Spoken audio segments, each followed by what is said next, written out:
Scattered throughout the city of Dallas are remnants of its antebellum period. Hidden in plain sight, they're reminders of a time when the city's elite built their wealth on the backs of the enslaved. To some, it's a blemish on Dallas's record, but it underscores another story, one of resilience, resourcefulness, and community. It's the story of Dallas's freed men and women and the legacy they went on to build.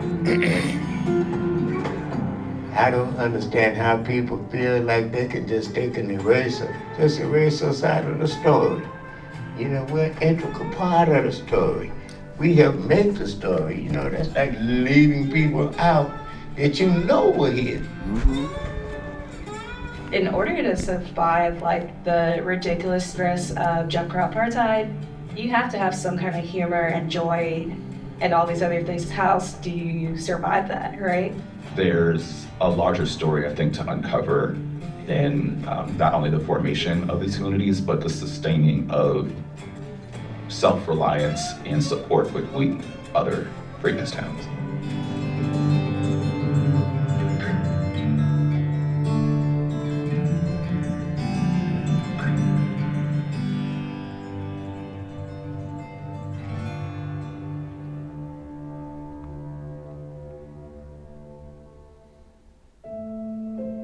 This is where hearing my dad's granddad, he was first generation born free. He was born 1867. So they'd been free 2 years when he was born. My name is Donald Payton, and I'm a member of the Miller family. We were owned by a man named William Brown Miller. My family built this mansion that we're sitting in back in 1855. Donald Payton's ancestors were enslaved at Miller Moore. The plantation house is one of the few remaining fixtures from the Civil War period in Dallas. The house was built in what's now considered Oak Cliff and was relocated to Old City Park. I know that my great-great-grandfather cut down the wood to build this mansion.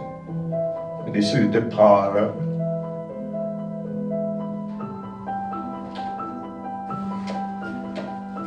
This is called a spoon bed, because this looks like spoon.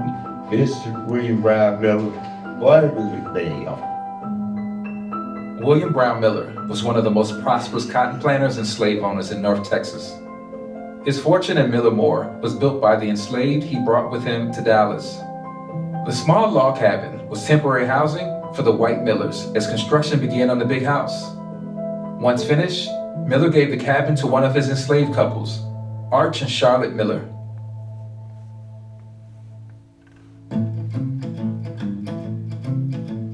These are the descendants of Archie and Charlotte Miller, who came to Dallas with William Brown Miller back in the 1840s.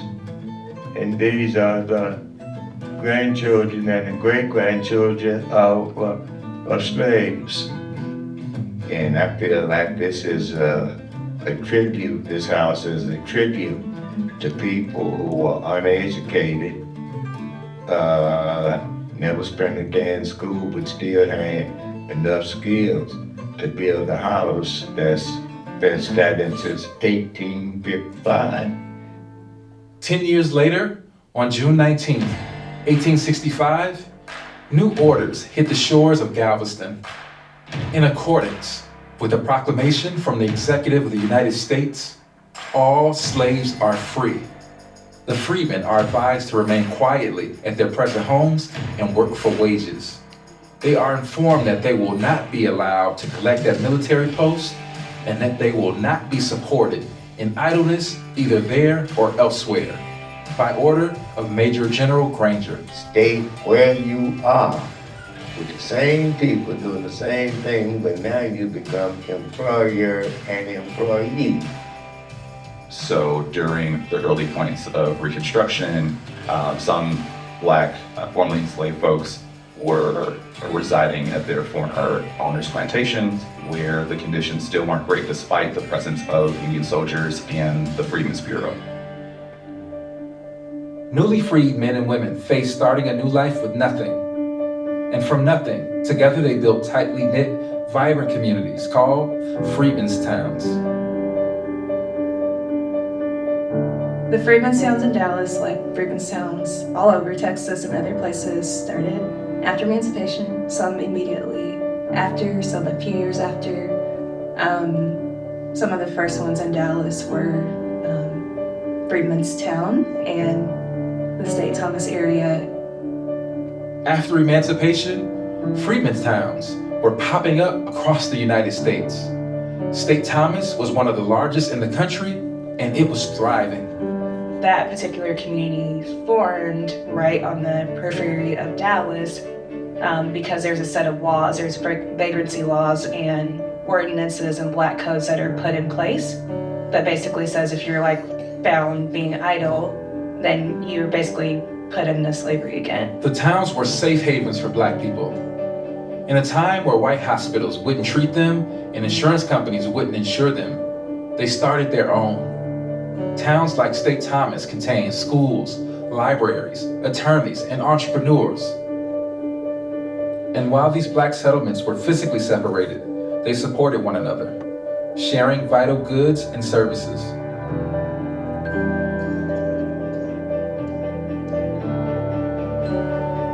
So really there's this connection between the different Freedmen's Towns within Dallas, but Texas and really this larger network of communities. What we have seen is these connections between institutions, business expansion from one community to the next. What's often forgotten in the story of Dallas's first black communities is that the people knew how to have fun. In the newspapers, it's like the social media at the time. There's a whole column in the papers every week about what the social clubs are doing. So it was very lively, especially in the 1920s. They were having a good old time. So you see this very vibrant social life. You see a lot of businesses going on. This is up to the 1920s. 1920s, like everything's really popping there. And St. Thomas. As travel options expanded and housing opportunities increased for black individuals, a ripple effect occurred. Freedmen's Towns in Dallas experienced a gradual erosion, with many residents either relocating or facing displacement, ultimately leading to the near erasure of these communities over time. One thing that did remain of St. Thomas was a sacred resting place for thousands of freed men and women who settled around the Dallas area. Donald did a tour of Black Dallas for us, for the kids. And so he took us to the cemetery and went and found these 2, or maybe might have been 3 headstones that were still there. And again, I was just blown away because it's this big empty field with no marking or anything at that time. But again, I was just blown away that there was a cemetery beside Central Expressway. Then I was also taken aback when they started widening Central Expressway and discovered all those bodies. Freedman Cemetery, perhaps the most unrestful resting place in Dallas-Fort Worth, maybe even the state. 3 times in its 130-year history, someone has disturbed this burial ground for slaves. As early as the 1930s, parts of the cemetery and a thriving black community were being destroyed by eminent domain for railroads. By 1952, Central Expressway, like in other cities across the U.S., had unceremoniously paved over black homes, businesses, and even the sacred resting place of thousands.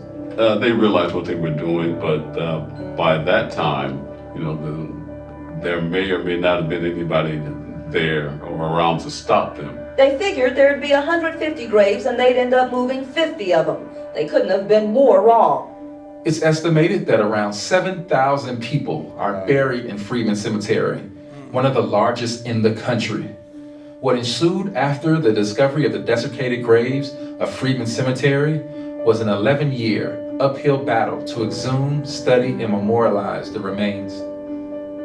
Today, a sprawling monument overlooks I-75, honoring the men and women buried at Freedman Cemetery. A warrior and a prophetess stand at the entrance. Their clothing is inspired by that of the Benin culture of West Africa. On the opposite side of the granite wall, two other figures sunken into the walls appear chained and bound, representing the souls who were forced into slavery.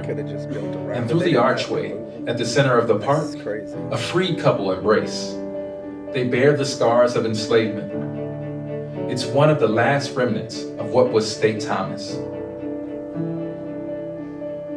The resilience of those who built freedmen's towns, like State Thomas, carried on. It became the bedrock on which future generations would stand, a strength seen time and time again as their fight for equality continued on for decades to come.